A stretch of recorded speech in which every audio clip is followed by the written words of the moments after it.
मनुष्य जन्म बहुत अल्पकालिक है। आप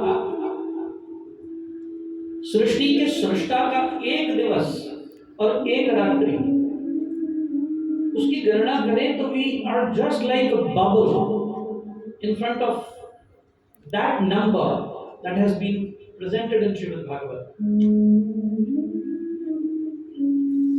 एक बुलबुले के सदृश हैं हम,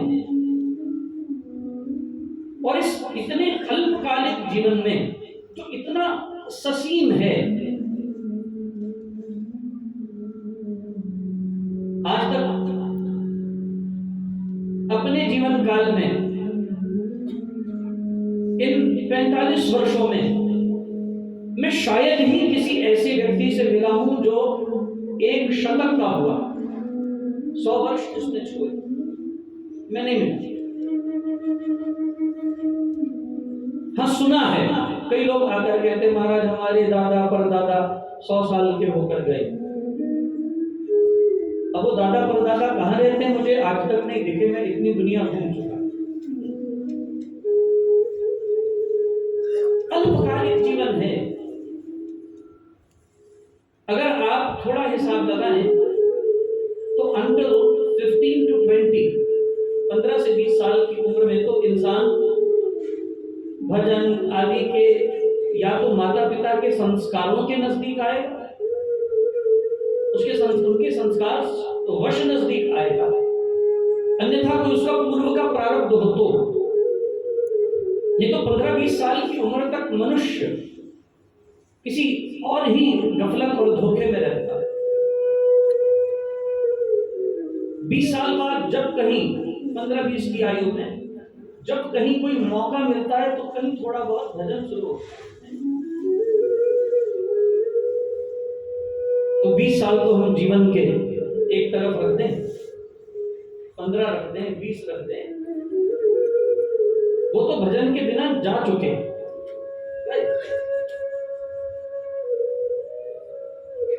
फिर जो 20 की आयु के बाद का आयु चक्र शुरू होता, उसमें भी महाराज सेटलमेंट फेज,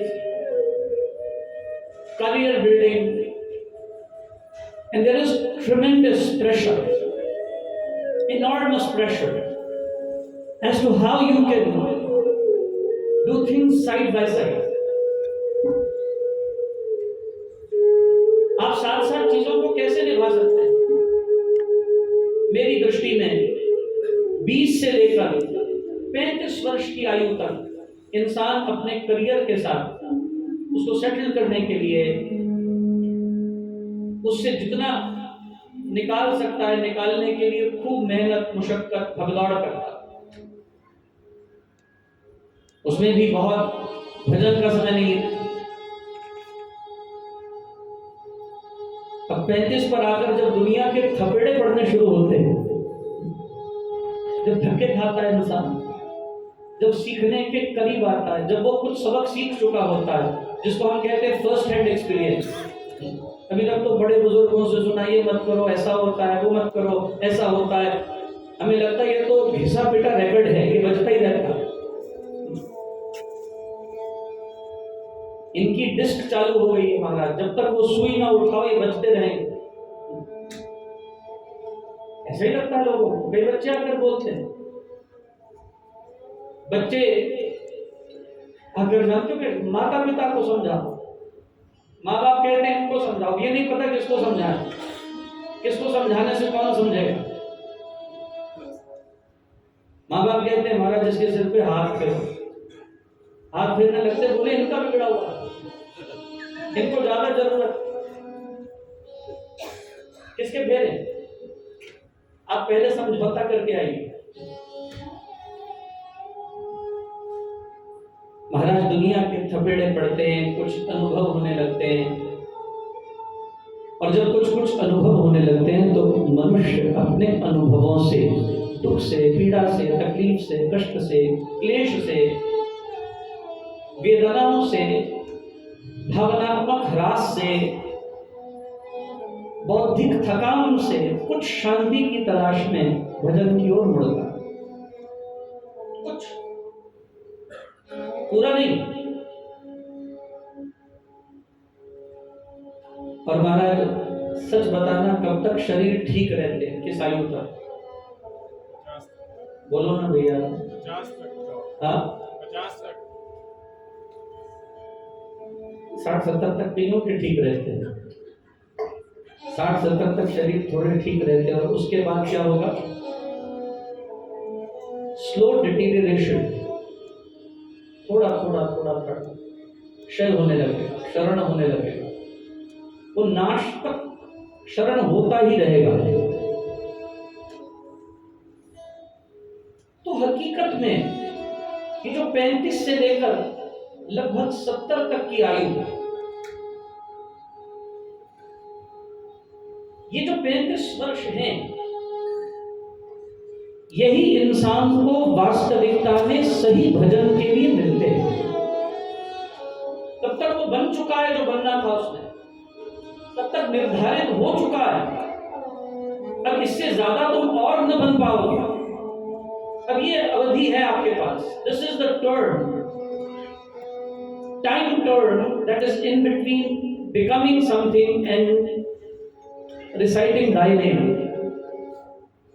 उसके नाम की आराधना उपासना करने के लिए ये मध्यम जीवन का काल मिला। और जो इसको भी न संभाल पाए, ये भी विषय विकारों में, वासनाओं में, भ्रमण में, व्यर्थ का राशन, व्यर्थ का भाषण, व्यर्थ का भ्रमण, तीनों में निकल जाए तो फिर जिंदगी निरर्थक होती है, एक बोझ सिद्ध हो जाती है। और हर इंसान को एक तैयारी करके इस बोझ से निजात पानी है, और वो तैयारी कराने वाला एक सदग्रंथ 18वां पुराण श्रीमद् भागवत है। पुराणों में रस देने वाला, रसोत्पत्ति करने वाला और सहज मनुष्य को आकर्षित कर लेने वाला ऐसा देव जिसका नाम ही है कृष्ण। कृष्ण शब्द का अर्थ होता है कर्षति, आकर्षति इति कृष्ण, जो आपको अपनी ओर आकर्षित कर ले, आकृष्ट कर ले, उसी को कहते हैं कृष्ण। जो आपको खींच ले अपनी ओर। मोहन नाम पड़ा इसलिए जो मोह लेता। गोपाल नाम पड़ा इसलिए जो इंद्रियों का पालक नियंता है, स्वामी है, उसका नाम है गोपाल। अनेक रूप रूपाय विष्णवे प्रभविष्णवे, इसी के लिए है श्रीमद् भागवत कि आपको भगवान का शब्द अवबोध प्राप्त होके आप भगवान की परम माधुरी में लीन होकर प्रभु के साथ तदाकार हो जाते। और महाराज इतिहास में एक ऐसी घटना घटी जिसके लिए श्रीमद् भागवत अति विशिष्ट हो गई, महत्वपूर्ण हो गई, और श्रीमद् भागवत का श्रवण पुण्यदायी सिद्ध हुआ। एक ऐसी घटना जिस घटना को आप सब जानते हैं, जिस घटना से आप सब भली भांति परिचित हैं। जीवन में कभी भी किसी संत का अपराध नहीं करते, कभी भी किसी संत को अपमानित नहीं करते। तुम किसी का सम्मान न कर सको तो कम से कम अपमान तो न करो। आप सम्मान नहीं कर सकते, कोई बात नहीं, मत कीजिए। सम्मान न करना एक अलग विषय है और अपमान करना तो एक अलग विषय है। आप किसी से बोल नहीं सकते, मत बोलिए महाराज, कोई दिक्कत नहीं है। आप किसी को न सम्मानित कर रहे हैं न अपमानित कर रहे हैं, लेकिन आप जब किसी का चेष्टा पूर्वक अपमान करते हैं तो फिर मनुष्य अपने लिए एक खड्डा खोदता। महाराज, इतिहास में एक बहुत बड़ी गलती हुई और इन गलतियों से सीखकर हमें समझना है, हमें तैयारी करनी है। That is what we need to learn in the scripture. एक बहुत बड़ी गलती क्या थी? महाराज परीक्षित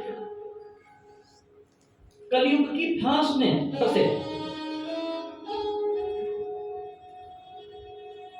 और आप तो अपनी तरफ से दया कर रहे थे। जो कलयुग वृषभ रूपी धर्म को प्रताड़ित कर रहा था, जो एक ही चरण पर खड़ा था और जिसकी बगल में एक गैया जो बछड़े से विहीन है वो रुदन कर रही थी, जब ऐसे धर्म रूपी वृषभ को बचाने के लिए परीक्षित आगे गए तो जो उनको प्रताड़ित कर रहा था वो साक्षात कलयुग था। और हम किस समय में जी रहे हैं? बोलो ना, कलयुग में। समय कैसा भी चल रहा हो, आप सतयुगी हो सकते हो। समय कौन सा भी हो, समय से प्रभाव नहीं पड़ता। समय कैसा भी हो, आपकी वृत्ति सतयुगी बन सकती है यदि आप भजनी हैं, यदि आप भजन को महत्व देने वाले हैं। आप में अवश्य में परिवर्तन आ सकता है। कलयुग चल रहा था, आज भी कलयुग है। और ये कथा बड़ी सिंबॉलिक है, बड़ी प्रतीकात्मक है। इस कथा को समझने के लिए केवल एक कहानी का आश्रय नहीं लेना। Please try to understand the symbolism behind the story. आज भी तो कलयुग है। आज भी जहां देखिए प्रताड़न हो रहा, लोग दया का, सत्य का, तप का, शौच का प्रताड़न करते हैं। आज भी कलयुग यही कर रहा, सत्य को ताड़ता। लोगों की वाणी में अंतर आ गया। सत्यम नास्ति तपः शौचम दया दानम न विद्यते। आज भी कलयुग सत्य को प्रताड़ित करता है, सत्य कपा रहता है। गोस्वामी जी कहते हैं, जो दंभी सो बड़ा आचार्य। जो जितना पाखंड करता है, जितना ढोंग रचता है, जितनी उसमें कुछ श्रृंखलता हो, वो उतना बड़ा प्रवक्ता दिखाई देता। और महाराज, सत्य प्रताड़ित हो रहा है आज भी कलयुग से।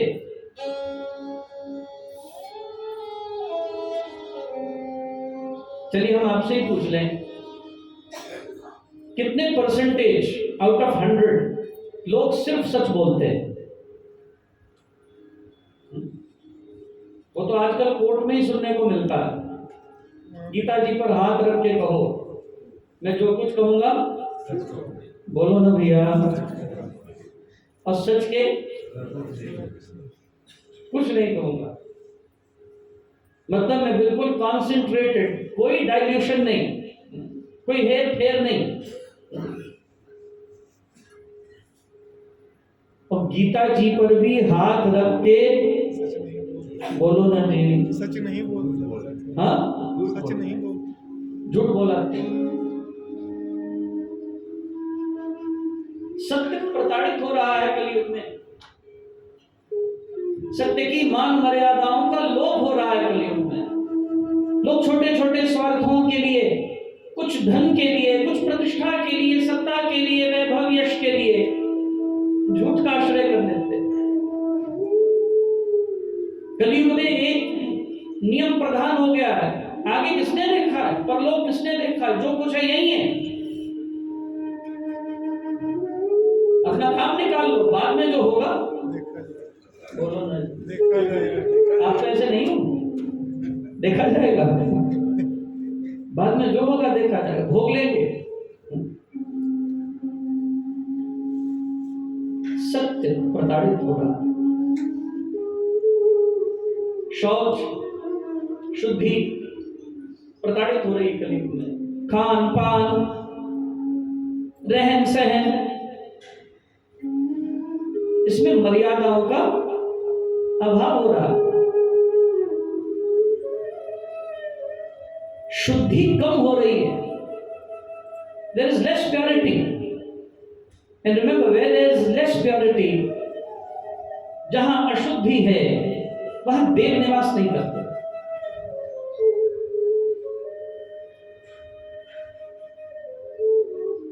देवताओं के निवास के लिए शुद्धि परमावश्यक है। शुद्धि मिट गई।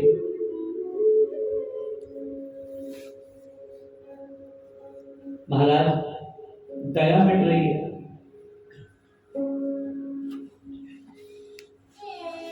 आप कभी किसी अपंग, अशक्त, असहाय, निर्बल, दीन, दुखिया, दरिद्र को देखते हैं? महाराज, हम दान देने से भी कतराते हैं। हमारी विचारधाराओं में कितना कुछ घुस गया। हम कहते हैं हम किस किस का करें? सारी दुनिया तो आपसे मांगने नहीं आती। बोलो ना भाई। कोई संयोगवश आपके आगे आकर खड़ा हुआ मांगने के लिए, आपने उसको 10-20 रुपए दे दिए, 50 दे दिए, तो आपका क्या घटेगा? बोलो ना भैया। यहाँ जितने बैठे हैं मुझे पता है इनका कुछ घटता नहीं है। क्या घटेगा? लेकिन कभी आपने इस दृष्टि से विचार किया है, कभी इस दृष्टि से भी आपने कुछ शोध की है कि वो जो तुम्हारे ही सामने मांगने के लिए आया, कहीं तुम्हारा कोई पूर्व का हिसाब किताब था जो चुकता करके हिसाबों को बराबर कर देना चाहिए।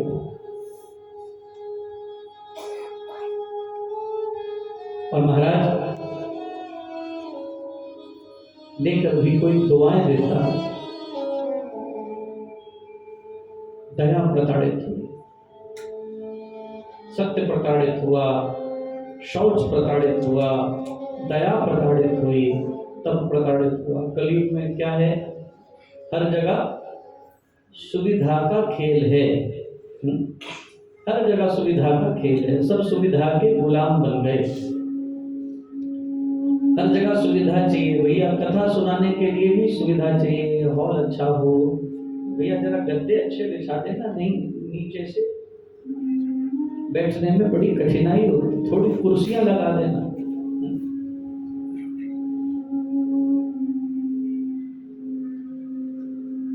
आप कभी गुरुद्वारों और मस्जिदों में जाइए, गए? कभी देखिए वहां व्यवस्था? कितनी कुर्सियां देखने को मिली? बोलो ना भैया, कितनी कुर्सियां देखने को मिलती? मैं 20 साल से बोल रहा हूं, ये हिंदुओं के ही गोडों में क्यों दिक्कत है? ये हिंदुओं के ही गोडे क्यों खराब होते? मुसलमानों के क्यों नहीं होते? 90 साल का मुसलमान भी वज्रासन में नमाज अदा करता है, उसको भी शारीरिक कष्ट है, उसको भी प्रताड़नाएं हैं, वो भी दुख झेल रहा है। आपके ही घुटने क्यों दुखते हैं? वो नित्य अभ्यास करते रहते हैं, इसलिए उनके शरीर सशक्त सबल बने। साढ़े पंजाबी विच कहते हैं ये बहुत ही सोहल ने सुनिया नहीं जाए, सोहल नहीं मानना। महाराज हर बात में जैसे देखो क्या करते महाराज, थोड़ी सुविधा चाहिए, कथा हो तो जरा कुर्सियों का थोड़ा प्रबंध कर देना।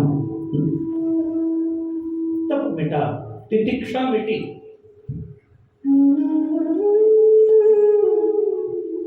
कभी आकर ना आपके आसन की डेप्थ नापना, जिसमें मैं बैठा हूं, इसको आकर नापिएगा। ये 20 इंच है। 3-3.5 घंटे एक बार इसमें टिक गए, जम गए, आसन लग गया। अभी महाराज 3-3.5 घंटे बाद ही खुलेगा। अभ्यास करो। अभ्यासेन कौन्तेय वैराग्येन च गृह्यते, भगवान कहते। आपको सतत अभ्यास करना चाहिए। तितिक्षा हो, तप हो, बल हो, ऊर्जा हो। लेकिन कलयुग में ये मिटने लगे।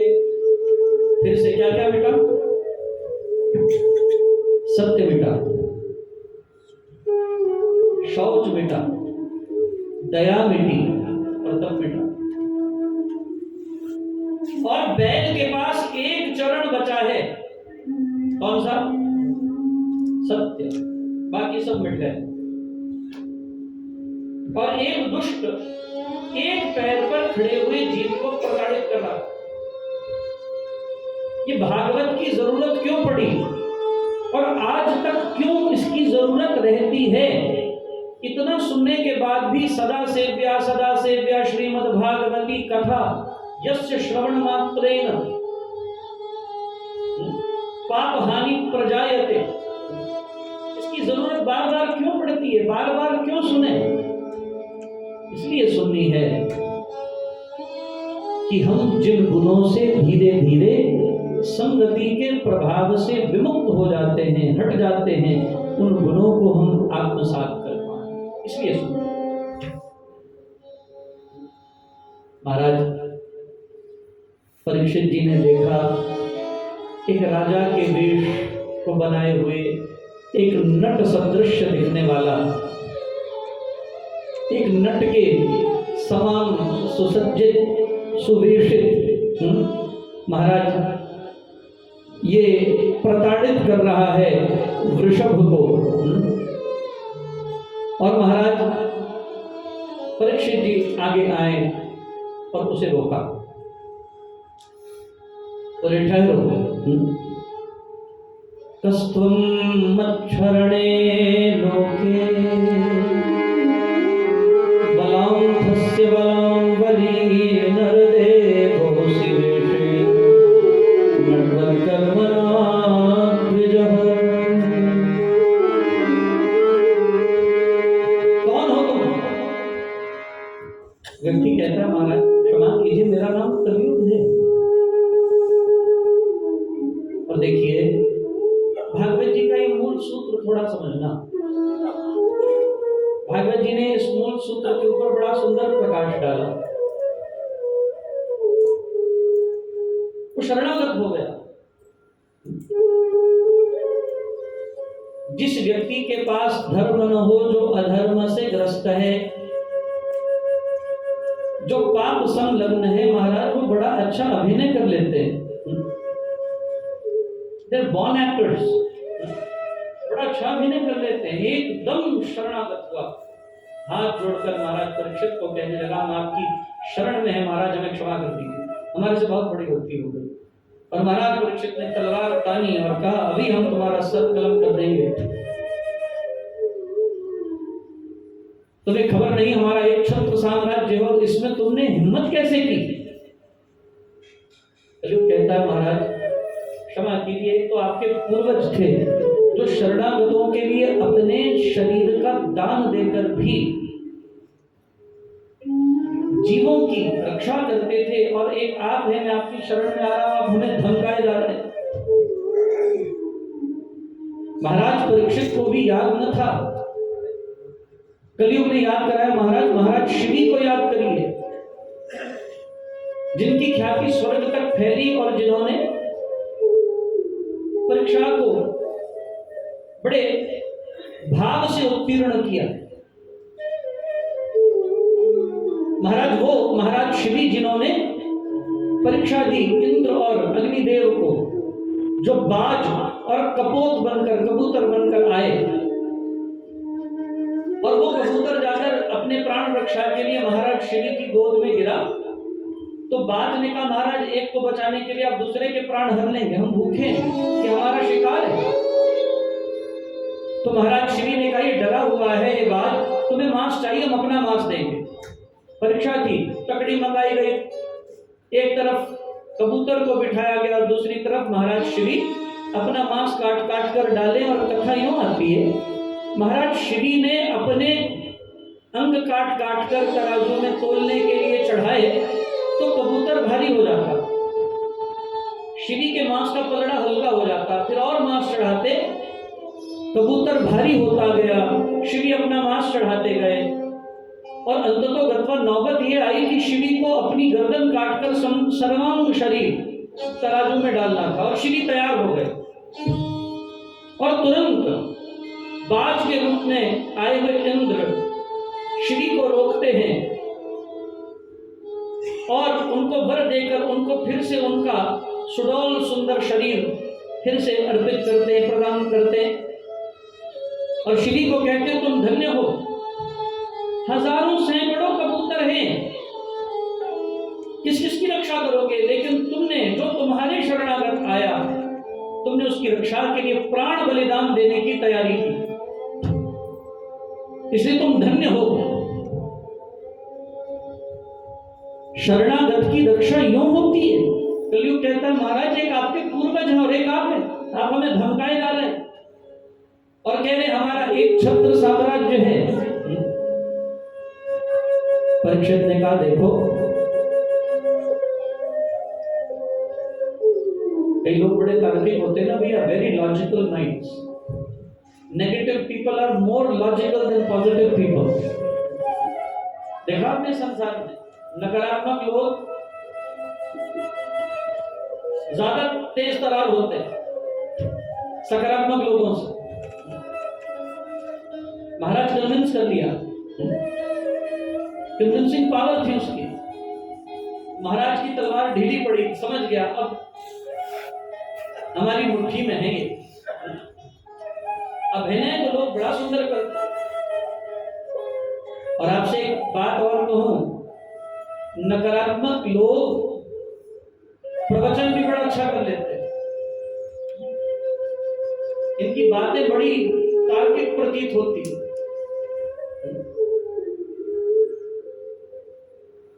और ये बड़े सारे इतिहास निकालकर सामने रख देते हैं। महिषासुर निकालता है, कलयुग निकालता है, बड़े इतिहास निकालते हैं अपने कार्यों की पूर्ति के लिए। महाराज तो जब शिवी का नाम सुनकर परीक्षित की तलवार ढीली हुई, परीक्षित ने कहा देखो हम तुम्हें मारेंगे नहीं, लेकिन हम तुम्हें 4 जगह देते हैं। 4 जगह कौन सी थी? अभ्यर्थी तदा तस्मिन् स्थाननानि कलयेदरो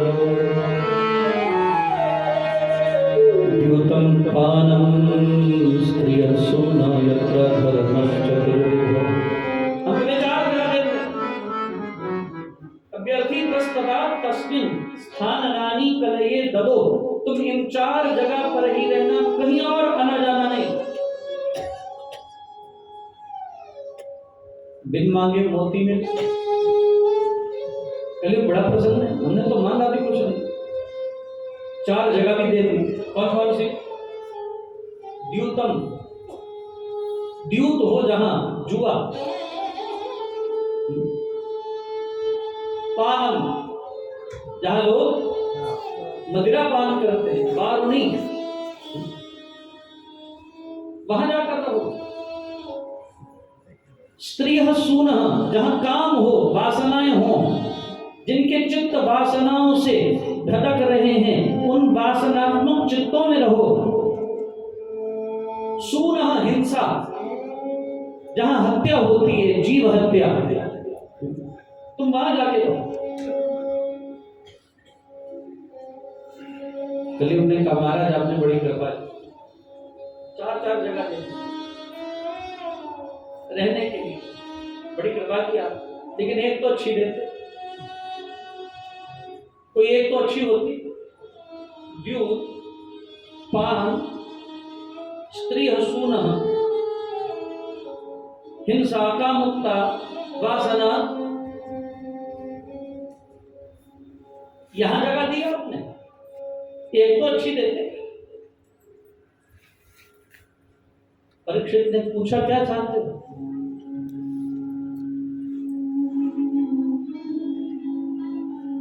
अच्छा भैया, जिसको आपने संवारना हो उसको उसकी मर्जी का देना चाहिए कि सोच विचार के वो सही उपयोग किसका कर सकता है, ये विवेक से देना चाहिए।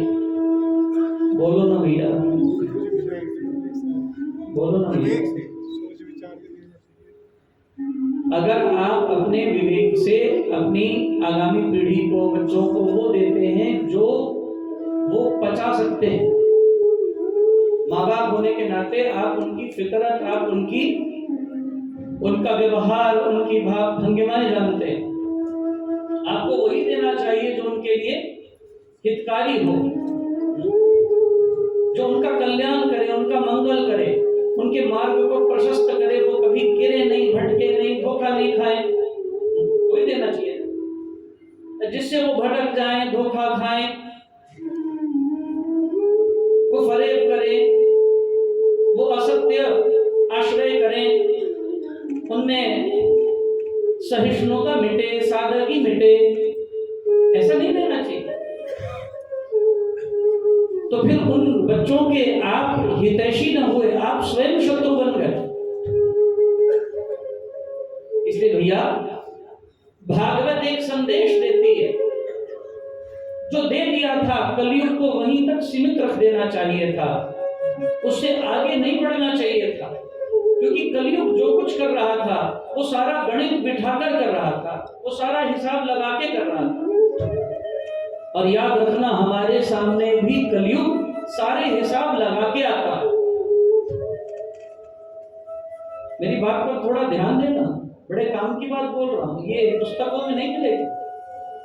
जो बोल रहे हैं वो पुस्तक बनेगी, ये नहीं मिलती है पुस्तकों में। ये कहीं भी पढ़ने जाओगे तो नहीं दिखेंगी, ये तो कुछ अनुभव से आता। आज भी तो कलयुग हमारे आगे ऐसा ही प्रपंच रचता और हम उसकी फांस में फंसते हैं। तुम थोड़े कड़े हो जाओ, तुम थोड़े निर्णायक बुद्धि से कड़े होकर तुम केवल हित का चिंतन करो, तुम रुचि के अधीन मत आओ, क्योंकि फिर आगे जो बिगड़ाव होंगे उनमें आपकी आहुति विशेष होगी। मेरी बात पर बहुत तवज्जो देना। तुम विवेकी होकर, कड़े होकर, निर्णायक होकर उतना ही दो जो हितकारी है। कहीं ऐसा न हो जैसे भगवान विष्णु ने समुद्र मंथन के समय देवताओं को समझाया। जब समुद्र को मथना था, समुद्र मथना आसान था, बोलो ना जी। आजकल की गृहिणियां तो मक्खन नहीं मथ सकती, नहीं बचाए नहीं। यहां कई शोकेस किया जाता है, एक मथानी मटकी रख देते हैं, सजा देते। महाराज ऐसा कभी होता था, ऐसे निकलता था, लेकिन आज हम कैसे निकालते हैं? बस यही करना आता, बटन दबा जाते। गए वो जमाने जब पुरुषार्थ से मथा जाता था। आजकल तो महाराज सब सुविधा पूर्ण हो गया। जमाने थे कब कभी चक्की चलती थी। जब मेरा संन्यास हुआ वडोदरा में, गुजरात में, तो मैं लगभग वहां 2 सप्ताह 10 दिन वहां रहा। कई ग्रहों में हमारा आना जाना हुआ। और गुजरात में एक बड़ी सुंदर प्रथा है, बड़ी सुंदर प्रथा है, मुझे बड़ी प्रिय लगती है। लोग ताजा अनाज पीसते हैं आज भी। सही कहूं छे काका? यहांथी વડોદરામાં હું જોઉં છું, महाराज उनके घरों में छोटी छोटी वो चक्कियां रखी हुई, तुरंत उसमें गेहूं डालते हैं और ताजा आटा। और यहाँ क्या करते हैं? पंजाब में क्या करते हैं? बोलो ना जी। हमने जो बचपन में देखा, ड्रम भर के तो उसको सुखाया जाता था महाराज, चारपाइयों पे चद्दरें डाल डाल के। आदमी नीचे सो, अनाज सोएगा ऊपर, धूप में तपता रहता, फिर उसे चक्की से ले जाकर पिसवा के लाते। कलयुग आकर दस्तक दे रहा है महाराज, हर जगह दस्तक दे रहा है। कैसे कैसे परिवर्तन कर दिए इस कलयुग ने। कभी चिंतन करिए, विचार करिए तो महाराज बड़ा अचंभित करता है ये कलयुग, क्या क्या कर रहा है। अब तो महाराज इतनी सुविधाएं आ गई, मक्खन निकालना आजकल तो महाराज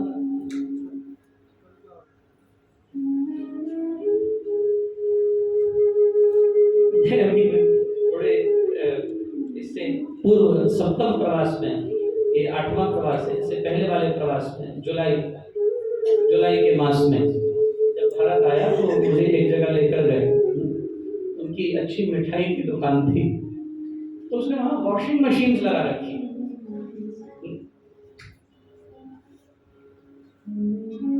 हमने कहा ये कोई लॉन्ड्रोमैट है, कहाँ ले आए हो? ये कोई लॉन्ड्री की जगह है? बोले नहीं नहीं, मिठाई की है। बोले महाराज हम मक्खन वॉशिंग मशीन में निकालते हैं। भारतीय बुद्धि को मेरा प्रणाम है। जुगाड़ी बुद्धि कैसी है भारतीय बुद्धि? जुगाड़ी बोलो ना जी। जुगाड़ी बुद्धि हर चीज का एक पीछे हमने देखा, दिल्ली जा रहे थे, साइकिल में मोटर लगा दी, पैर ऊपर है, पैडल चल रहा, जुगाड़ी बुद्धि।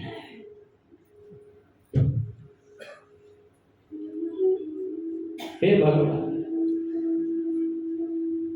कैसे कैसे सुविधाएं तराश तराश के निकालते हैं, अचंभित होता है मन को। कलयुग सामने आ रहा है हमारे, आता है कि नहीं आता? सत्य प्रभावित करता है, तप, शौच, दया, इन सबको प्रभावित कर देता है, बदल देता है। 4 जगह ही कलयुग कहता है महाराज एक तो अच्छी देते, क्या देना है आपको? सोच विचार के दीजिए, अन्यथा आप आहुति देंगे किसी बुराई को पनपने में, आप जिम्मेवार होंगे, जड़ होंगे उसके। नहीं देना चाहिए था परीक्षित को, लेकिन परीक्षित ने दबाव में आकर दिया, और खुमियाजा किसने भोगा? बोलो ना भैया, देने वाले ने भोगा कि नहीं भोगा? इतनी बड़ी कथा बन गई। देने वाले ने खुमियाजा भोगा, क्योंकि आप किसको दे रहे हो, क्या दे रहे हो, कितना दे रहे हो, क्यों दे रहे हो, किस लिए दे रहे हो। यदि आपने ये निर्णय ठीक नहीं किए, बुराई की जड़ में आप स्वयं बैठे होंगे, वो पाप आपको भी उतना ही लगेगा जितना आपने किसी को देकर, बढ़ावा देकर। महाराज पूछा परीक्षित ने, क्या चाहिए तुम्हें? महाराज बड़ा गणित लगाया, बड़ा हिसाब लगाया। परीक्षित ने कहा महाराज हमें सोने में वास दे दो, हमें स्वर्ण में वास दे दो। परीक्षित ने विचार नहीं किया, ये क्यों मांग रहा है सोना, ये किस लिए मांग रहा है सोना। अंग्रेजी में कहते हैं spur of the moment, in the heat of the moment. जल्दबाजी में, तुम गर्मी में कोई निर्णय मत लेना, तुम जल्दबाजी में किसी चीज को हाँ मत करना, पहले तुम विचार करना ऐसा क्यों मांगा। अगर परीक्षित ने थोड़ा विचार कर लिया होता ये क्यों मांग रहा है, हमने सोने का मुकुट, सोने के आभूषण पहने हुए, सोने में प्रविष्ट हो गया और इसने हमारा काम बिगाड़ दिया तो। लेकिन heat of the moment, spur of the moment नहीं सूझी, नहीं विचार आया ये क्या क्या हो सकता है, ये मांगना किस किस दिशा में जा सकता है। परीक्षित ने तथास्तु कह दिया, तुम्हारा स्वर्ण में वास हो।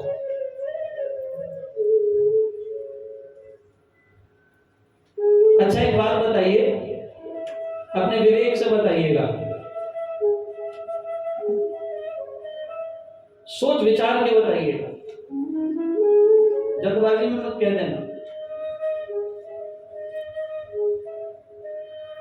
पाप करवाने वाला बड़ा दोषी होता है या जिसने पाप के लिए उकसाकर पाप करवा दिया, जिसने किया वो बड़ा दोषी है।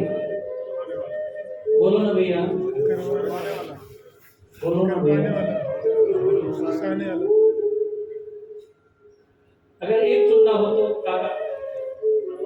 उकसाने वाला, कौन है बड़ा दोषी?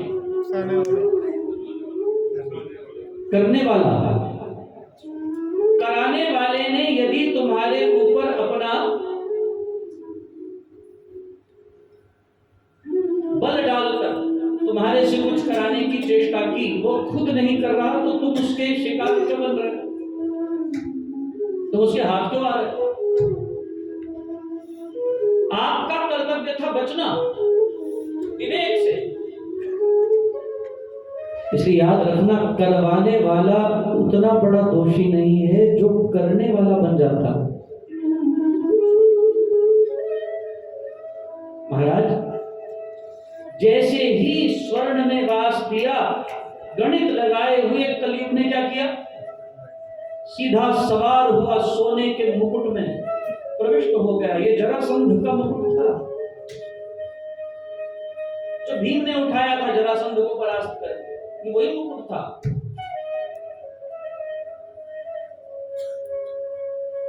और महाराज उसी मुकुट में कलयुग सवार हुआ और महाराज परीक्षित के विचारों को बदल दिया।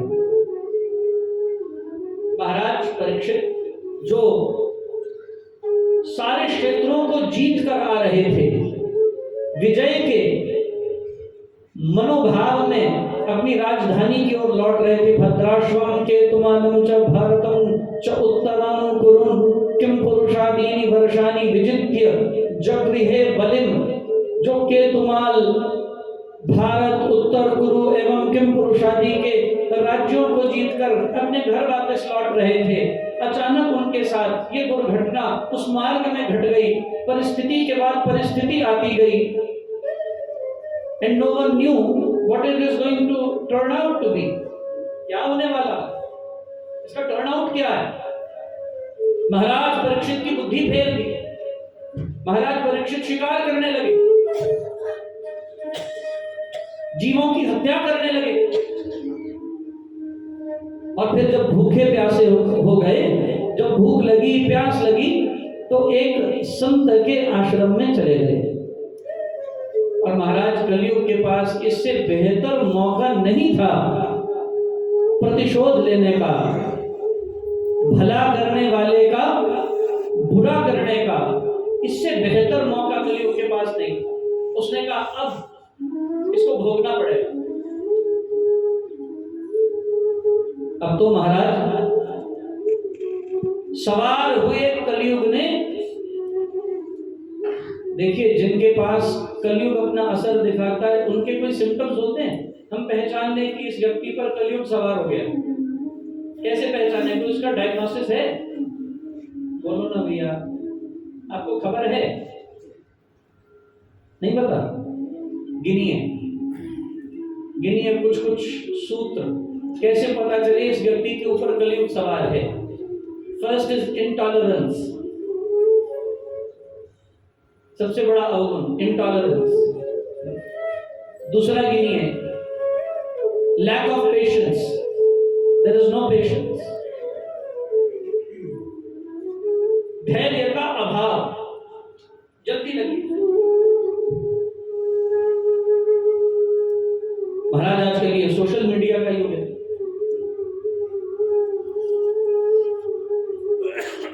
तो धीरे धीरे हम समझ रहे हैं क्या है, धीरे धीरे समझ रहे हैं। तो जो बच्चे समझते हैं वो जानते हो क्या कहते हैं? बोले Swami ji, everything needs to be very short, 30 seconds, that is all, that is the attention span of a human being. 30 second से ज्यादा आज का इंसान देख सुन नहीं सकता। हे भक्त, स्कूल में भी जाके ये क्या करो, अध्यापक को कहा करो बस हमारा अटेंशन स्पैन 30 सेकंड है।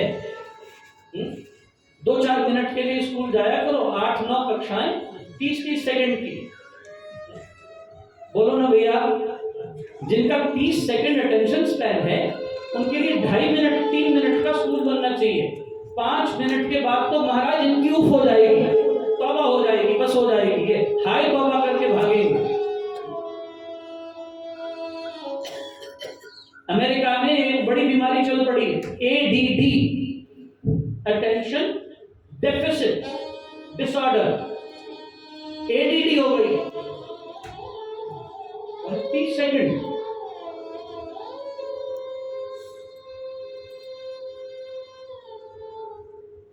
तो हम उनसे बात कर रहे थे, हमने कहा ऐसा क्यों? वो बोले स्वामी जी आप कभी देखिए, पहले क्रिकेट मैच होता था एक दिन का 50 ओवर का, फिर क्या हुआ? बोलो ना जी। तो मुझे उदाहरण दिया उस बच्चे ने, मैं आपको कोटेड अंडरलाइन एज इज बता रहा हूं, जो मुझे सुनाया आपको दे रहा हूं, मेरा कुछ नहीं इसमें। बोले फिर क्या हुआ? काका नो बहु खबर है 20 फिर 20 का हुआ। अब एक नया निकला है कुछ, वो 5 ओवर में। बोले क्योंकि खिलाड़ियों के अंदर भी अब इतना मादा नहीं रहा, इतना धैर्य नहीं बचा। कलयुग कैसे आता है? आपने इंटॉलरेंस, लैक ऑफ पेशेंस। फिर अगला गुण बड़ा भयंकर है, अपवित्र रसोई। जिनकी रसोई में प्याज, लहसुन, अदरक, मिर्च, खट्टा, तिक्त, जिनकी रसोइयों में ये अधिक होता है, जो ये सब पसंद करते हैं, कैसे है वो? उनका आहार शुद्ध नहीं है, उनमें कभी सत्व की शुद्धि नहीं होगी, वहां कलयुग निवास करेगा महाराज, आपको प्रभावित करता रहेगा। चौथा गुण अशुद्ध रसोई, इम्पेशंस, इंटॉलरेंस। चौथा अवगुण मर्यादा का लोभ, वेशभूषा का, पहरान का अभाव, भाषा का अभाव। ये कलयुग के लक्षण हैं। जहां कलयुग प्रकट होगा, इम्पेशंस, इंटॉलरेंस, अशुद्ध रसोई, पहरान पहरावे का अभाव। महाराज हमारे यहाँ बड़ी मर्यादाएं होती थी, किसके सामने आप कैसे जा रहे हैं, आपको कैसे जाना है, कैसे प्रस्तुत होना है।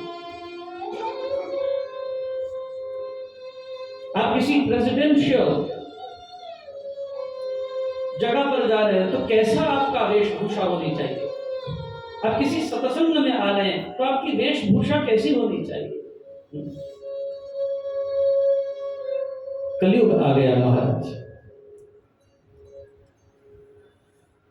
और भैया ये कलयुग हमारा पीछा नहीं छोड़ता। और याद रखिए अभी कितने साल बीते, कलयुग के कितने साल बीते हैं अभी? 5000। हाँ 5000 सही बोल रहे हैं, 5000। इसलिए जब हम संकल्प का संकीर्तन करते हैं ना, तो उसमें बोला जाता है कलियुगे कलि प्रथम चरण है। अभी उसने पहला पैर रखा है, अभी तो उसको और आगे जाना है। कलयुग की अवधि कितनी है? 4,32,000 वर्ष, 4,32,000 ईयर्स। अभी तो हम घोर कलयुग देखने वाले हैं, और कलयुग जगह जगह दस्तक देगा महाराज। भावनात्मक ह्रास करेगा, उद्वेग होंगे, अशांति होगी, क्लेश होंगे, पीड़ाएं होंगी, बाधाएं होंगी, अवरोध होंगे। और भागवत जी में तो बड़ा स्पष्ट वर्णन है भैया, बोरियां भर के धन ले जाओगे और मुट्ठी भर अनाज लेकर आओगे। वो दिन आने वाले हैं। जैसे जैसे विश्व की दुर्दशा दुर्गति हो रही है, हम उसी ओर अग्रसर हो रहे हैं, हम उसी ओर बढ़ रहे हैं। कलयुग महाराज परीक्षित ने जब छोड़ दिया, इसने बुद्धि फेर दी। तो महाराज फिरी हुई बुद्धि के साथ ये पहुंचे शमिक ऋषि के आश्रम में। एक बहुत भारी गलती यहाँ पर परीक्षित से होने वाली है, और हम भी कहीं न कहीं अपनी गलतियों का ही परिणाम भोगते हैं, क्योंकि ये कर्म प्रधान जगत है। ये सारा जगत जो है ये कर्म प्रधान है। कर्म ही इसमें सबसे अधिक प्रभावी माना गया। अब महाराज आए, परीक्षित शमी के आश्रम में ध्यान लगाए हुए थे। शिष्य गढ़गंगा जी से जल लेने के लिए मेरठ के नजदीक हापुड़ क्षेत्र में शमिक ऋषि का आश्रम था, उसके नजदीक ही गढ़गंगा है। गढ़गंगा से श्रृंगी अन्य लोग शिष्य मंडल गंगा जल लाने के लिए गया हुआ था। शमिक अकेले थे और ध्यान में बैठ गए और ध्यानस्थ शमिक को जाकर गुहार लगाने लगे। परीक्षित क्षुधा और स्पृहा त्रस्त हैं, प्यास लगी हुई है, भूख लगी हुई है, थके हुए हैं और शमिक को तो कोई ध्यान ही नहीं। महाराज ये तो ध्यान लगाए बैठे हैं, एकाग्र हैं, दत्तचित्त हैं, इनको कहाँ खबर है कौन आया कौन गया, इनको कोई खबर नहीं। और महाराज परीक्षित वहां भूखे प्यासे आकर जब बार बार गुहार लगाने लगे और शमिक ने नहीं सुना, तो कलयुग ने अपना पैंतरा चला, अपनी चाल चली, भड़का दिया महाराज की बुद्धि को। और एक बात याद रखिए, इसको हमेशा बोलो ना भैया, शंकर जी से सीखिए। शंकर जी मस्तक पर क्या धारण करते हैं? बोलो ना जी। हाँ, चंद्रमा। और चंद्रमा क्या होता है? शीतल होता है। शंकर जी क्रोध के देवता हैं, लेकिन क्रोध के देवता होने पर भी मस्तक पर चंद्रमा को विराजमान करते हैं, क्योंकि ये दिमाग को बोलो ना शीतल रखे, ठंडा रखे।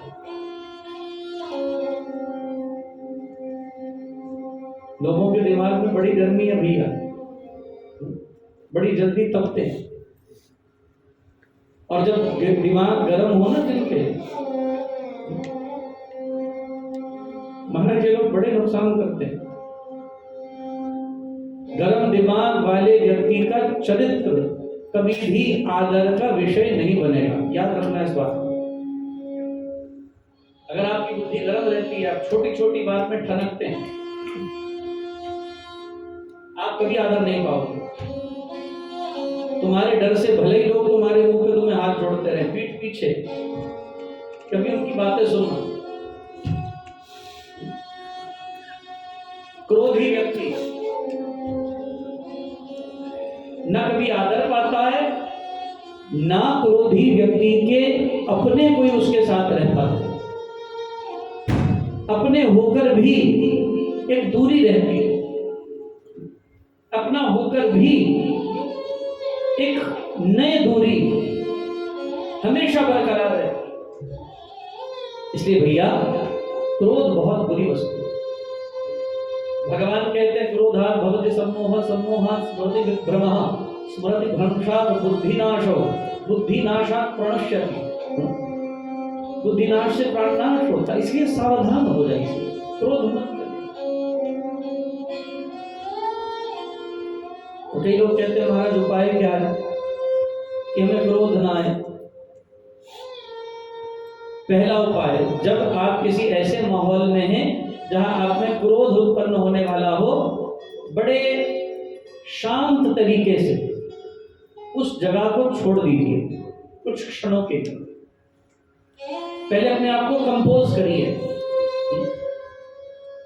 अपने आप को कंपोज करके, अपने विचारों को कंपोज करके उस जगह को छोड़ के, जब आपको लगे कि अब मैं स्थिर हो गया, शांत हूं, तब लौट कर आए और फिर शांति से धैर्य से बात करें। पहले तो जगह का परित्याग कीजिए। दूसरा क्या कीजिए, जब जगह का परित्याग कर दें, एकांत में बैठकर थोड़ा सा चिंतन करें, जिस अवगुण के कारण मुझे किसी व्यक्ति पर क्रोध आया, क्या वो अवगुण मेरे में भी है कि नहीं। हम कौन सा उस अवगुण से बचे भैया? हमारे में भी तो वही अवगुण हैं जिनके लिए हम दूसरों पर क्रोध कर रहे हैं। और यदि आप में भी वही अवगुण है तो आपको कोई अधिकार नहीं है आप किसी दूसरे पर क्रोध करें। तीसरी बात, हमारे यहाँ कहते हैं ताली कभी बोलो ना जी। एक हाथ से नहीं बचता। एक हाथ से नहीं बजती। ताली बजाने के लिए हमेशा दो हाथों का संयोग चाहिए। दो हाथ सुयोग बनाते हैं तो ताली बजती है।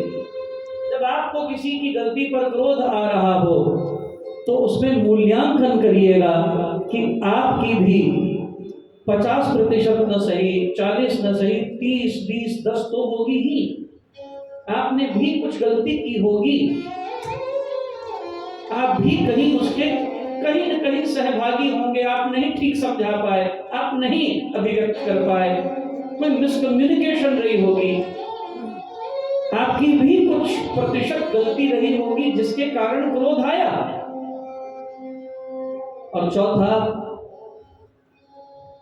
थोड़ा पानी पीजिए महाराज, शांत हो जाइए, कुछ लंबे गहरे श्वास लीजिए और ये दो चिंतन कायम रखिए। और जब आप जान लें कि गलती आपकी भी है, देखिए मैं ये बहुत अनुभव से बोल रहा हूँ, मैं ये सब पालन करता हूँ इसलिए आपको बता रहा हूँ। इसलिए बहुत ऐसे लोग आज भी साथ रहते हैं क्योंकि हम उनकी उन बातों को नजरअंदाज करते हैं। कहीं न कहीं हमारी भी कहीं कोई कमजोरी है। नहीं तो महाराज आज के युग में तो लोग क्या करते हैं, समझ गए ना, हाथ झाड़ देते हैं। इंपेशेंस है, इंटॉलरेंस है। महाराज शमीक के आगे बोलते रहे, शमीक को नहीं सुना, कलयुग ने पैंतरा चला, बुद्धि फेर दी। एक मरा हुआ सांप पड़ा था, इत्तेफाक से एक मरा हुआ सर्प शमीक के सामने पड़ा हुआ था। परीक्षित की इतनी बुद्धि फिरी, इतनी बुद्धि फिरी, महाराज इनको ये भी स्मरण न रहा कि मैं जिन कृष्ण की कृपा के कारण जीवित हूं वो कृष्ण कैसे संतों का सत्कार करते हैं। वो संतों की झूठी पत्तल उठाते हैं, वो अश्वमेध यज्ञ में जाकर संतों के चरण चापते हैं, झूठी पत्तलें उठाते हैं और उसमें अपना सौभाग्य अनुभव करते हैं। ये संतों का उच्छिष्ट लेकर, जो स्वयं विधाता है, ये संतों का उच्छिष्ट लेकर ये अपने आप को सौभाग्यशाली मानता है। भूल गए। और कभी कभी क्रोध में हम बहुत सारी चीजें, बोलो ना जी, बोलो ना भैया, आपको याद रहती है क्रोध में कि महाराज तो बस बरसते हो, अंधाधुन बरसते हो, भूल जाते महाराज। परीक्षित सब भूल गए थे, कुछ भी स्मृति में नहीं था। दिमाग में इतनी गर्मी आई महाराज, कलयुग ने इतना दिमाग को फेरा, इतना फेरा, इतना फेरा कि मर्यादाओं से नहीं, मरा हुआ सर्प धनुष की नोक से उठाया और महाराज विनिर गच्छन्त्य धनुष कोट्या, धनुष के अग्रभाग से मृतक सर्प को उठाया और बकते हुए, अपशब्द बोलते हुए, तुम मरे हुए हो इसलिए तुम्हारे कंठ में मरा हुआ सर्प डालना चाहिए। बकते हुए परीक्षित ने प्रभाव में, स्वभाव में नहीं, प्रभाव में एक गलती की, बड़ी गलती, जहां से मैंने बात शुरू की, बड़ी गलती। किसी का सम्मान नहीं कर सकते, किसी का अपमान तो मत करो, बड़ी गलती। अगर कोई मौन में है, अगर कोई साधना में, तो तुम सहयोगी बनो, सहायक बनो, न कि तुम अवरोध खड़े करो। और महाराज परीक्षित ने अवरोध करने की चेष्टा की और गालियां बढ़ते हुए वहां से निकल गए। श्रृंगी जो कौशिकी गढ़गंगा के जल में स्नान करके शुद्ध पवित्र होकर गंगा जल कमंडलुओं में भरकर वापस आए, क्या देखा? पिता गुरुदेव के कंठ में कोई मरा हुआ सांप डालकर चला गया, एक मरा हुआ सर्प। कौन होगा जिसने ऐसा विधान रचा? कौन होगा जिसकी बुद्धि में ऐसे दुर्विचार आए कि एक संत जो समाधि में, जो किसी को कुछ नहीं कह रहे, जो कहीं जा रहे हैं न कहीं आ रहे हैं, जो समाधि संलग्न है, जो अपने ईश्वर से तदात्म संस्थापित कर रहे हैं, तदाकारता लाभ कर रहे हैं, उनके कंठ में कौन ये मरा हुआ सांप डाल गया? महाराज, गुस्सा एक को आता है फिर शांत हो जाता है। बोलो ना भैया, गुस्सा एक को आता है फिर शांत हो जाता है कि उसका चेन रिएक्शन होता है। बोलो ना जी, पंचकूले वालों कोई दिक्कत है? आप कोई मौन धारण करके आए या मुंह में दही जमा है? हमारे कहते हैं मुंह में दही जमा होता है, कई लोगों खोलेंगे खराब हो जाएगा, थोड़ा मुंह खोलिए। क्या होता है? क्रोध का चेन रिएक्शन है, वो धड़कता है और धड़काता है। महाराज, अगर परीक्षित को आया तो शृंगी को आया। शृंगी ने कहा कौन है वो दुष्ट जिसने ये क्रिया की? इति लंघते मर्यादं तक्षकः सप्तमे हनि दंशयन् तस्मै कुलागारं चोदितो मे ततः द्रोहम्। जिसने भी इस मर्यादा का लोप किया, जिसने भी ये अमंगलिक कार्य किया, जो एक संत की मर्यादा गरिमा को नहीं समझ पाया, मैं उसको श्राप देता हूं। इस कौशिकी के जल को, इस गढ़गंगा के जल को साक्षी मानकर अपनी साधना के बल, अपनी ऊर्जा तप के बल से मैं इसे श्रापित करता हूं। आज से 7वें दिन तक्षक दंश से इसकी मृत्यु हो जाए। महाराज धड़क रहे थे, भड़के हुए थे, उत्तेजित थे। श्रृंगी की आवाज जब कान में पड़ी, श्रमिक के ध्यान का जागरण हुआ। जब उठे शमी, पूछा बेटा क्या हुआ है, किसको श्राप दे रहे हो? ये चीत्कार कैसा, ये उपद्रव जैसी ध्वनि क्यों, किस लिए, क्यों और किसको? बोले महाराज खबर नहीं, कोई दुष्ट आकर आपके कंठ में एक मृतक सर्प डाल के चला गया। संत मुस्कुराए फिर बोले बेटा कौन सी बड़ी बात है, कोई जिंदा सर्प तो नहीं डाला। इस सर्प ने हमारी क्या क्षति की, इसने हमारा क्या नुकसान किया? शृंगी कहने लगे नहीं महाराज, जैसी करनी, बोलो ना पंचकूला वैसी भरनी। कितने साल से आप रहते हो यहाँ? कौन कौन पंचकूला वाले हाथ खड़ा करो? कौन कौन यहाँ वाले हैं हाथ खड़ा करिए ना भैया। माता बाकी सारी बारों हैं यहाँ बड़ा बहुत अच्छा बारों। पंचकूले वाले कौन है? अच्छा कोई एक आकर बता दो इसका नाम क्यों पड़ा?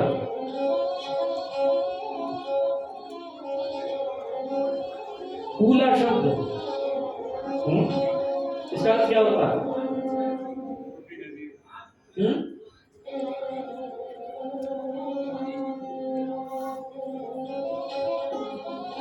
ध्यान से सुना करो, टिका के सुना करो, जो हम बताएंगे भैया वो नहीं मिलेगा कहीं। कूला कहते पोखर या नदी को, किसको कहते हैं? बोलो ना भैया, किसको कहते हैं? नदी को या सरोवर को। तो 5 नदियों के सरोवरों के समन्वय से ये शहर बना। मैं कहीं कथा करने जाता हूं तो ऐसे नहीं जाता, बड़ी शोध करता हूं पहले, क्यों बना, काहे को बना, यहाँ के लोगों की वृत्ति क्या होगी, बोलेंगे नहीं बोलेंगे, गूंगे होंगे। हम सब पहले पढ़ के आते, बड़ा शोध करके आते। हमें पता था हमने गूंगों में कथा करनी है। इनके ऊपर यहाँ के जलवायु का प्रभाव है,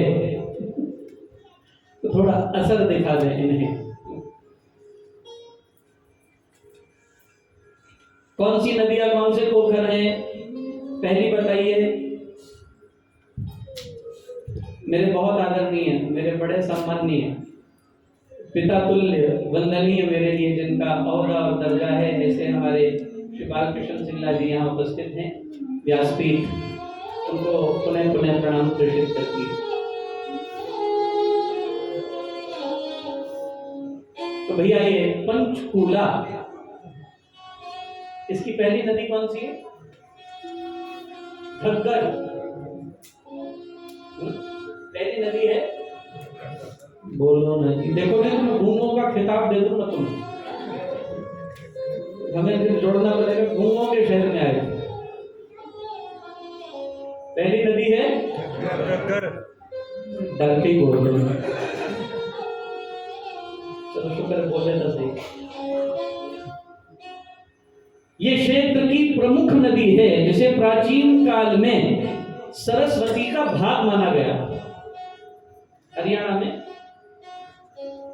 जब आप अरुणाई के क्षेत्र में जाते हैं, वहां पर सरस्वती का उद्गम स्थल है, जहां महर्षि वशिष्ठ ने साधना की, उसका हिस्सा मानी गई है। कौन सी? बोलो ना भैया। अगर आप में से किसी को भी इतिहास पता है, किसी को भी, मैं अभिनंदन करता हूं, आप यहाँ आइए, पूरा इतिहास समझाइए, और फिर आप जो हमारे से न्यौछावर चाहेंगे सो दे देंगे। यहाँ आकर नंद से बोलिए, आना है किसी को, मैं न्योता दे रहा हूं, खुला न्योता, नहीं तो माइक वहां भेज देता हूं जहां बैठे।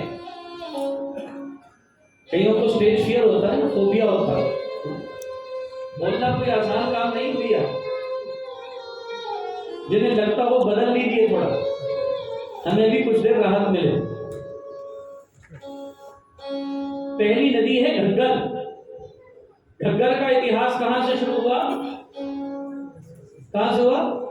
हरियाणा में, हाँ, अरुणाई के पास वशिष्ठ ऋषि की गुफा यही हरियाणा में है, कभी जाके दर्शन करिए।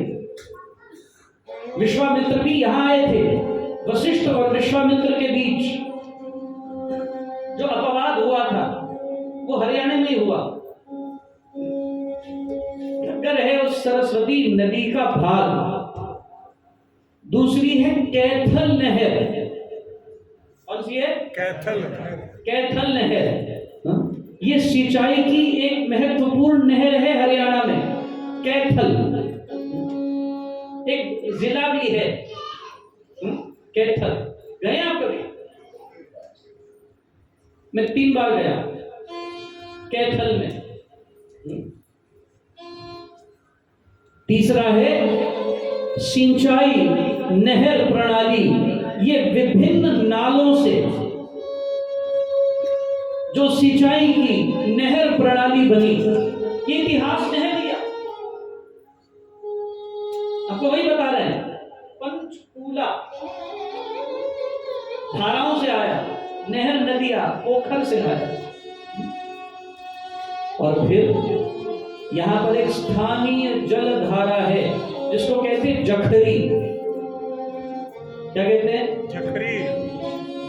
अच्छा सच बताओ, पहले किसी ने सुना था? यहाँ रहते रहे हो बस, कभी सुना था कि पंचकूला क्यों बना? किसने सुना था?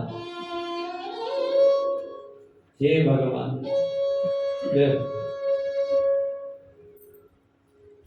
महाराज, और चौथी जखरी के बाद 5वीं आई प्रत्यक्ष सरस्वती।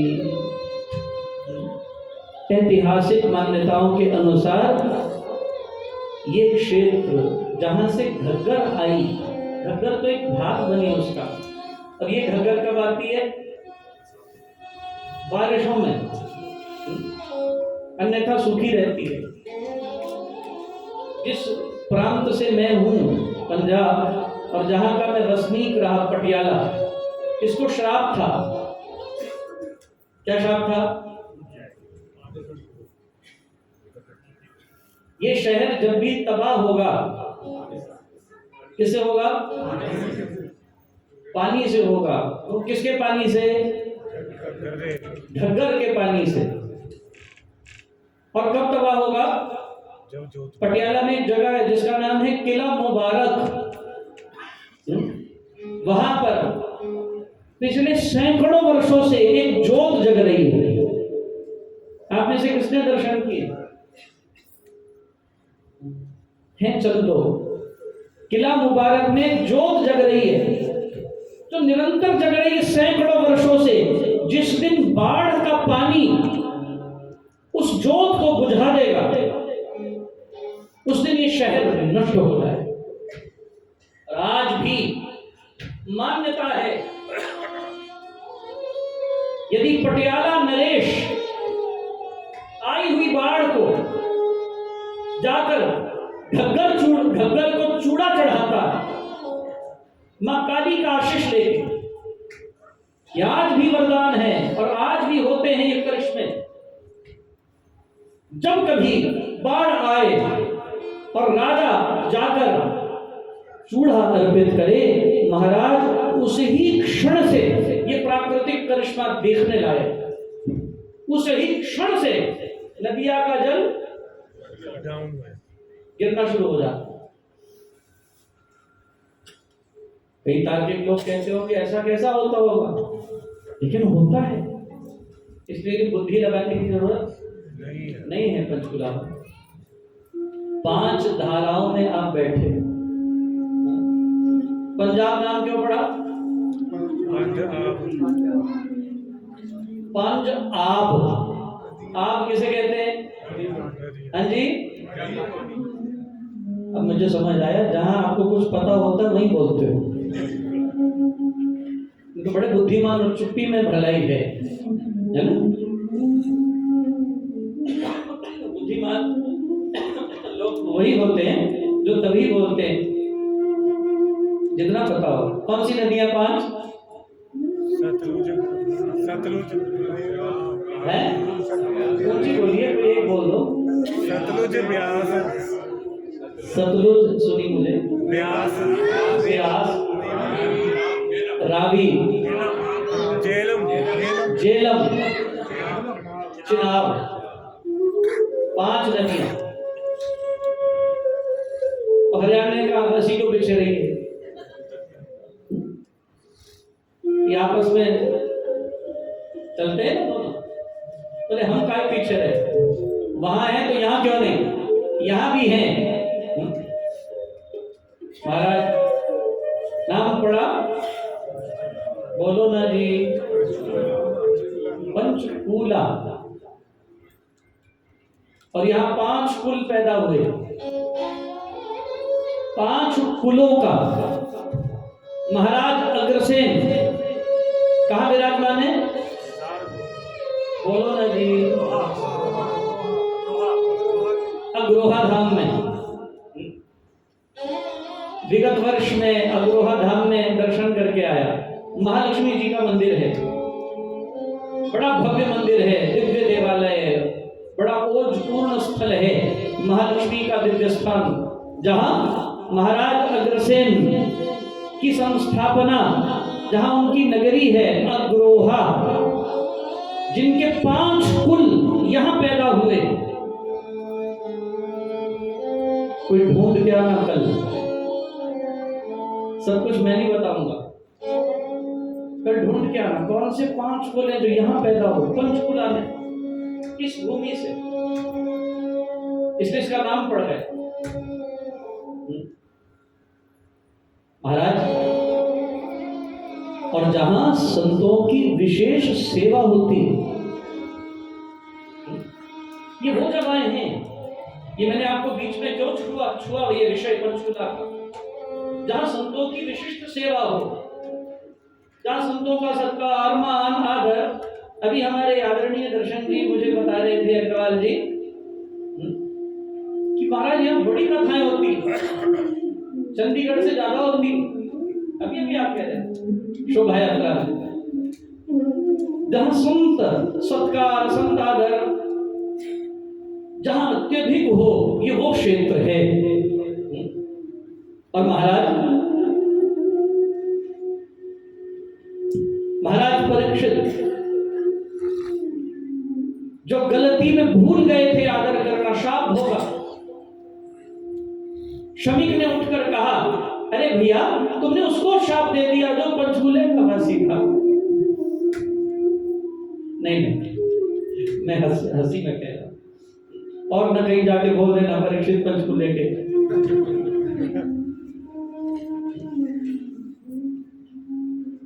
बोलेंगे कौन सी कथा सुन के आए, कहां सुनी थी? तुम तो हंसी में बोल रहे। संतों का आदर होता है, संतों का सत्कार होता है। जहां संत अस्मिता गरिमा का ध्यान रखा जाता है, ये वो क्षेत्र। तो वहां अपमान कैसे हुआ, क्यों हुआ? शमीक ने कहा, बेटा तुमसे गलती हो गई, तुमने किसको शाप दिया? शमीक ने कहा, प्रभु ये तो हमें नहीं खबर, हमने किसको शाप दिया। जिसने भी ये गलती की हमने उसको शापित कर दिया है। ध्यानस्थ होकर योग साधना के बल से जब महर्षि शमीक ने देखा ये तो कोई और नहीं साक्षात महाराज परीक्षित हैं, तो बड़े विकंपित हुए। तुमने क्या किया शमीक? तुमने अच्छा नहीं किया, तुमने राजा को शाप दे दिया, वो भी जो पांडवों का अंतिम बीज था, अंतिम वंशज था, जिससे उम्मीदें थी, जो कुल का आखिरी दीपक था, जिससे आस्थाएं, जिससे मान्यताएं पाती है। ऐसे परीक्षित को तुमने शाप दे दिया। राजा के न रहने पर तस्करी बढ़ेगी, चोर बढ़ेंगे, दस्यु बढ़ेंगे, दुष्ट बढ़ेंगे, अविवेक होगा, अनाचार होगा, यज्ञ आदि करने वाला कोई अवशेष नहीं रहेगा, धर्म का नाश हो जाएगा। तुम्हें कुछ तो चिंतन करना चाहिए था शंगी।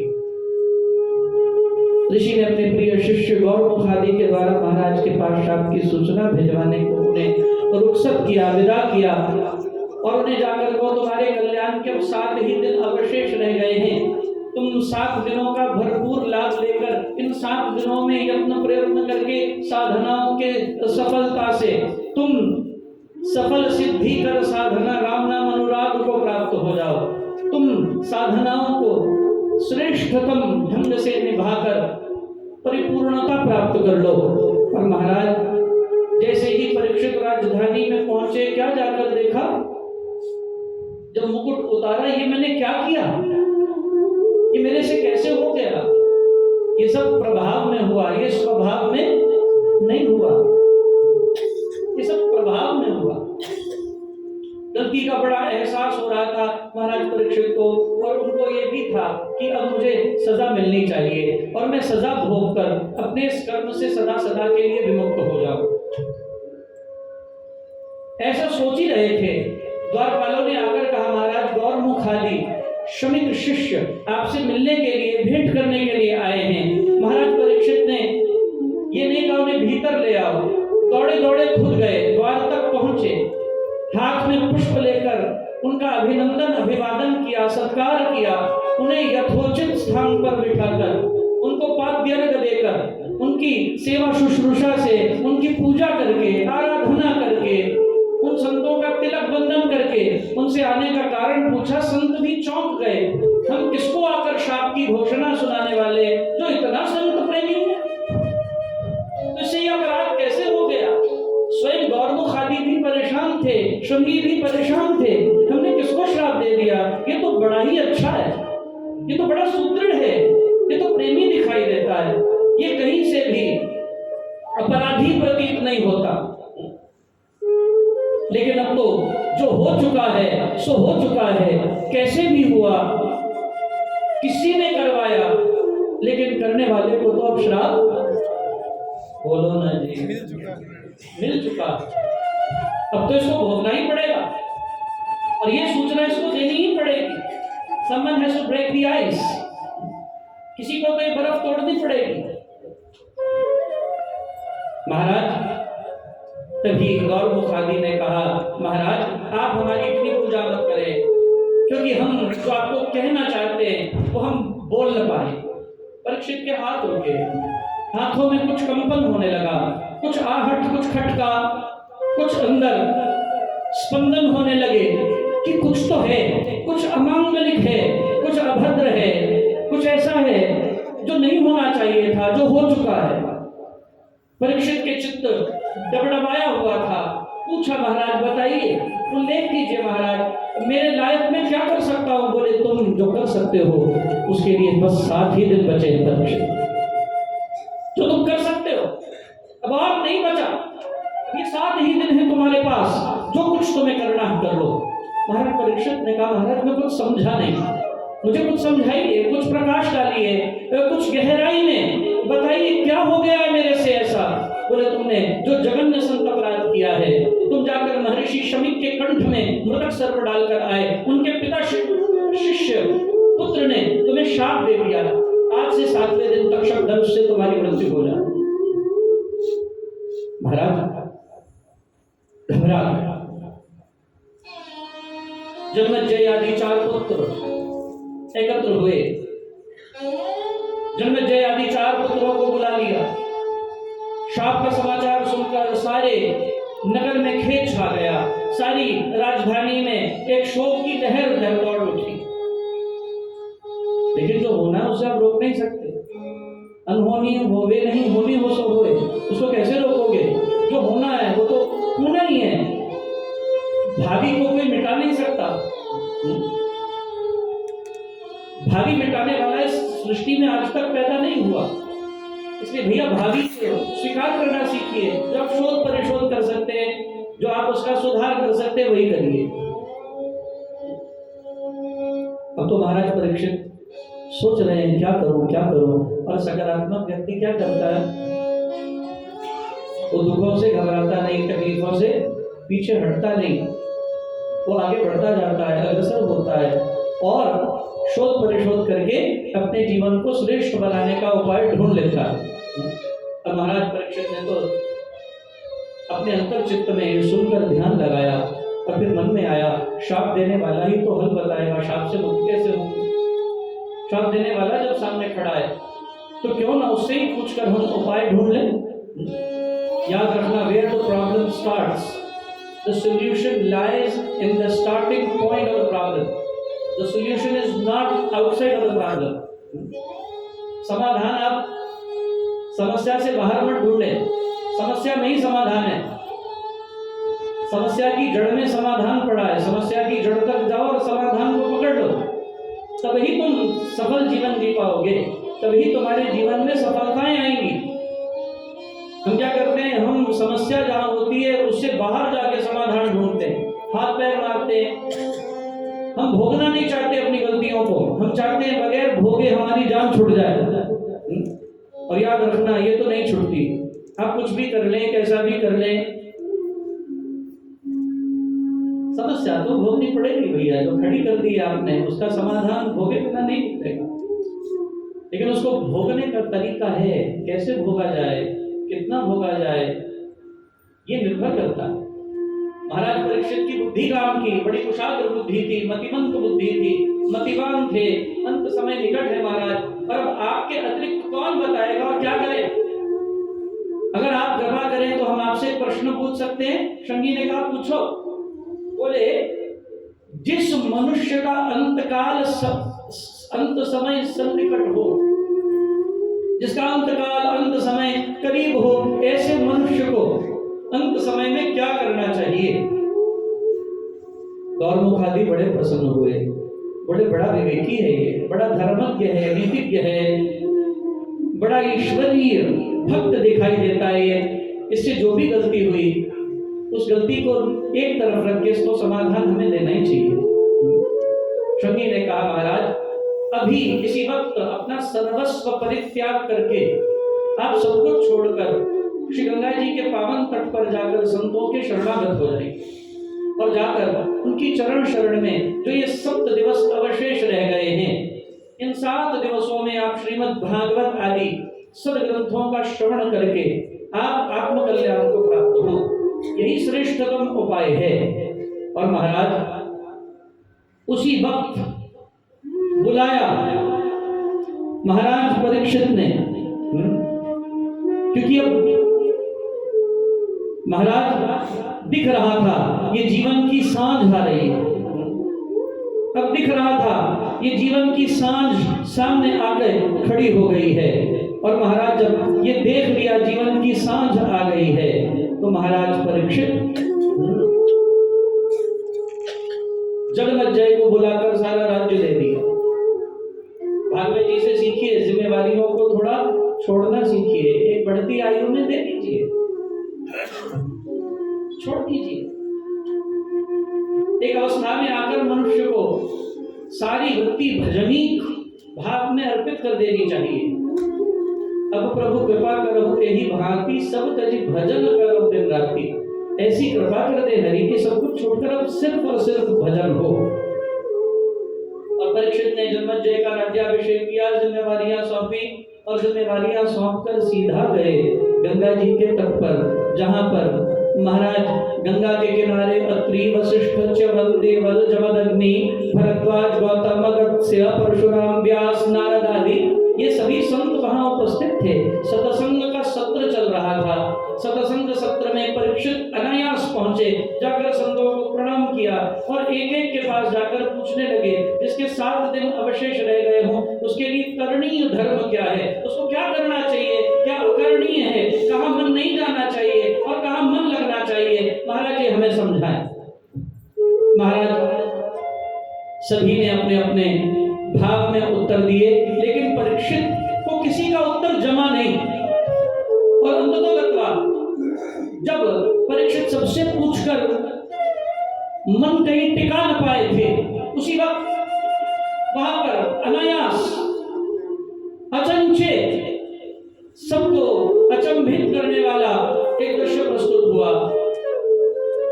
सुखदेव जी महाराज अनायास दिगंबरम वक्त्र विकीर्ण केशम प्रलंब बाहुं स्वरोत्तमाम, जो दिगंबर हैं, गोपीनधारी हैं, वो महाराज परीक्षित वहां अनायास देखते हैं। सुखदेव जी महाराज का आगमन हो रहा है।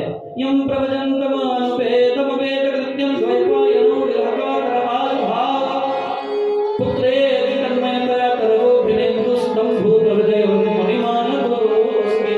बोलिए सुखदेव जी महाराज की।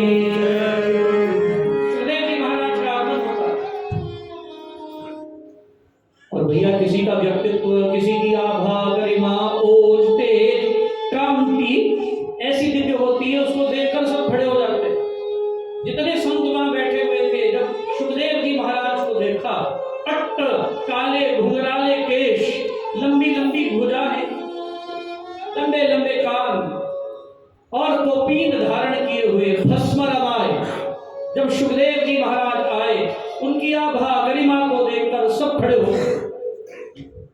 सबने प्रणाम किया, जय जय घोष होने लगे और सबने सुखदेव जी को कहा, महाराज आपकी ही आवश्यकता थी और पता नहीं क्यों आज आपके आगमन ने हम सबके चित्त में एक ऐसा मनोभाव भर दिया है, हम सब पूरित हो गए, पूर्ण हो गए, क्योंकि जिसमें बस जाए राम सुनाम होवे वह जन पूर्ण काम, चित्त में राम राम जो सिमरे निश्चय भवसागर से करे।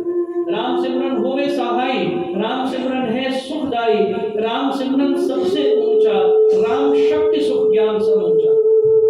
आप वो समूचे ज्ञान शक्ति आनंद को समाहित करके सच्चिदानंद भावों के समावेश से आप यहाँ आए हैं। आप पूर्ण व्यक्तित्व हैं, पूर्ण काम हैं।